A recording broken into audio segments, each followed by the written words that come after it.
now you're not a senior pastor, but you're training pastors. So when you commend wisdom, advice to pastors, what would you encourage them to avoid in terms of getting ready for Sunday morning? Anything that you would just say, hey, beware of this occupational hazard?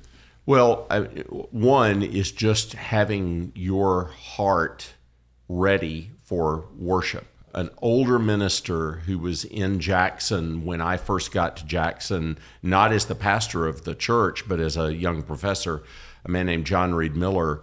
One of my senior colleagues at the seminary told me when I got to Jackson, you are going to take John Reed Miller out to lunch every week, and you were going to learn from him. And I said, yes, sir, Dr. Kelly. And so I did that for almost the remainder of Reed Miller's life. And he had been a very significant evangelical in the Southern Presbyterian Church. Harold John Ockengay performed his marriage. He was an intern to Clarence McCartney in Pittsburgh. These are big names in Northern Presbyterian evangelicalism in the mid-20th century. And Reed was a giant.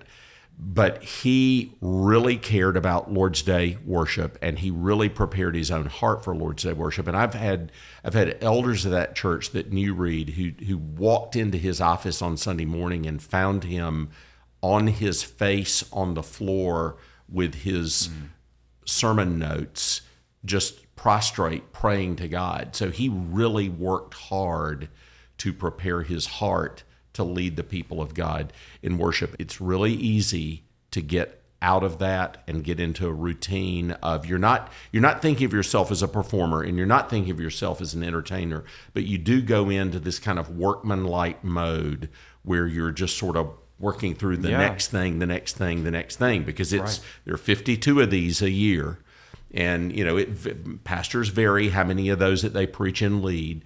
But at First Pres Jackson, it was 46 weeks a year that I was doing that.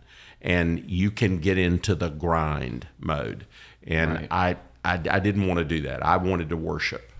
Well, and the most dangerous thing is when you can also get away with it. When you start to be able to lean on gifting. Right. And get or away. Experience. Or experience. and get away with, not...